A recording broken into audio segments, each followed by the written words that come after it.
துளசியும் தூபனரு முகையும் மாதேவா உனக்கே செந்தாமரை தாழும் சேர்த்து செங்கமல மாலை அதில் படவில்வத்தின் இலைகள் சேர்த்திங்கு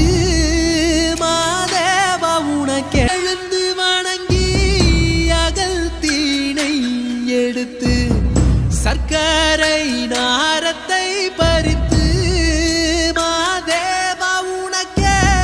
அர்ப்பித்தேன் சுவைகள் பலதான் படைத்தேனே மாடப்பா உன்னாமம் துதிக்க ஒன்றானோ